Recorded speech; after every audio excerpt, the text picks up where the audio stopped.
मध्य प्रदेश में विधानसभा चुनाव से पहले कांग्रेस में नेताओं के शामिल होने का सिलसिला जारी है। अब पूर्व डकैत मलखान सिंह ने प्रदेश कांग्रेस अध्यक्ष कमलनाथ के सामने कांग्रेस की सदस्यता ग्रहण की है। इसके बाद मलखान सिंह ने कहा कि असली डाकू तो बीजेपी के नेता हैं जो प्रदेश को लूटने में लगे हैं। कभी चंबल की बेहड़ों में जिनकी तूती बोलती थी, जिनका नाम सुनकर लोग थरथरा जाते थे, ऐसी चंबल की पूर्व दस्यु सम्राट मलखान सिंह कांग्रेस में शामिल हो गए हैं। बुधवार को राजधानी भोपाल में कांग्रेस प्रदेश अध्यक्ष कमलनाथ और नेता प्रतिपक्ष गोविंद सिंह ने उन्हें कांग्रेस की सदस्यता दिलाई है। इसके साथ ही जिला पंचायत सदस्य सुहानी कुशवाहा और सागर में जिला शिक्षा अधिकारी रहे संतोष शर्मा भी कांग्रेस में शामिल हो गए। मलखान सिंह ने कांग्रेस में शामिल होते ही भाजपा पर हमला करते हुए नजर आए। उन्होंने कहा कि असली डाकू तो बीजेपी के नेता हैं जो प्रदेश को लूटने में लगे हैं। नहीं हूँ मैं अत्याचार के खिलाफ हम कभी समझौता नहीं कर पाएंगे। अगर अन्याय अत्याचार होगा जनता पे, बहन बेटी पे, तो मैं उसका विरोध जरूर करूंगा। मैं उससे कभी समझौता नहीं करना चाहते करूंगा। तो मैं जो चाहते हैं सबसे निवेदन करना चाहते हो भाइयों बहनों कि भारतीय जनता पार्टी को पूरी तरह से 2023 में पूरी तरह से पराजित किया जाए और जहाँ से भोपाल की सत्ता में कांग्रेस को चुना जाए और बैठना चाहिए। तो मैं चाहते आपको सबसे कहना चाहते हैं, लिखा परदेश किस्मत में, लिखा परदेश किस्मत में, वतन की याद क्या करना है, जहाँ बेदर्द हाकिम है वहाँ फरियाद क्या करना।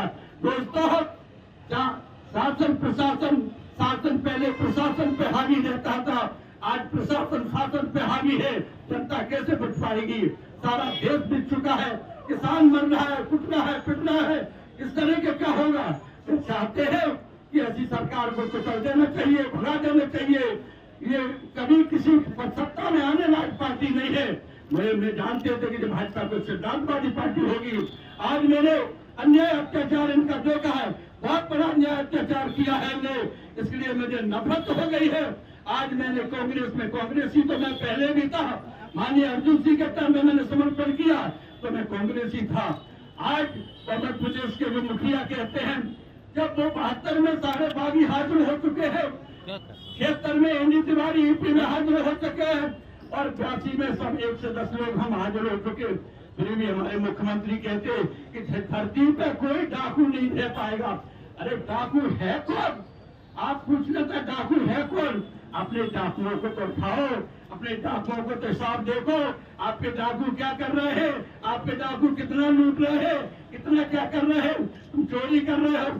बागी चंबल का कभी चोर नहीं हो सकता, बागी तो हो सकता। अब मैं मीडिया से निवेदन करेंगे कि पहले भी तुम डाकू लिखेंगे, कांग्रेस में आए तब भी डाकू लिखते रहे, अब हम कांग्रेस में आए तो भाजपा की ओर से तुम भी डाकू लिखोगे। क्या मुझे डाकू लिखते रहोगे? क्या इनको डाकू नहीं कहोगे? क्या भाजपा की सरकार को डाकू नहीं कहोगे? इनको नहीं कहना चाहिए, इनको कहना चाहिए कि आपकी डाकू चुनी डाकू जो है, हम चंबल के बागी हैं। चंबल पर सैनिक और बागी पैदा होते, डाकू कभी पैदा नहीं होते। डाकुओं का जब विरोध किया जाता है, हम बागी है, डाकू नहीं है।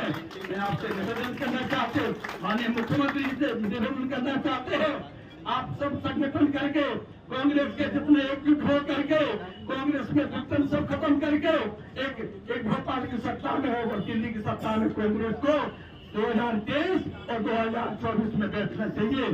तभी ये जनता सुखी रहेगी, जनता भाजपा सरकार में कभी सुखी नहीं होगी। मेरा बीजेपी में छोड़ने का एक ही कारण है कि मुझे अन्याय बर्दाश्त नहीं हुआ। गरीबों की जमीन छीनी है। आज भाजपा का प्रदर्शन 3 जिले में सबसे ज्यादा चल रहा है, शिवपुरी, गुना और अशोकनगर। इनने गरीबों की जमीन पे कब्जा किए हैं। कांग्रेस के एक आदमी ने किसी जमीन पे कब्जा नहीं किया। सारे भाजपा की सरकार में इनके कब्जा कर रहे हैं, अत्याचार कर रहे हैं, फर्जी लोगों को केस लगा रहे, फर्जी लोगों को जेल में पहुंचा रहे, किसान की गरीब की जमीन छीन रहे हैं। अन्याय नहीं मुझे बर्दाश्त हुआ। अगर अन्याय मुझे बर्दाश्त होता तो 15 साल अपने परिवार को छोड़ के बेहड़ में, कंकड़ पत्थर में, कांटों में अपना जीवन नहीं गुजारते। मैंने अन्याय को बर्दाश्त नहीं करेंगे। आज भी मैं आपसे वादा कर रहे हैं, मैं सच्चाई से काम करूंगा, बिकूंगा नहीं। टिकाऊ आदमी है, चंबल का आदमी कभी बिकता नहीं है। और बहन बेटियों की रक्षा कर कर भारतीय जनता पार्टी को बिल्कुल हमारी जनता खत्म कर देगी 2023 में। तो मैं दावा करते, वादा करते हैं कि सरकार तो कांग्रेस की भोपाल में काम करेगी, दिल्ली में काम करेगी। अकेले मैं जनता का, बहन बेटी का मैं स्वयं अपने हथियार लेके बहन बेटी की रक्षा करेंगे और पूरे प्रदेश में कई बहन बेटी पे आंच नहीं आने देंगे, चाहे कुछ भी हो। भोपाल से उमेश यादव की रिपोर्ट।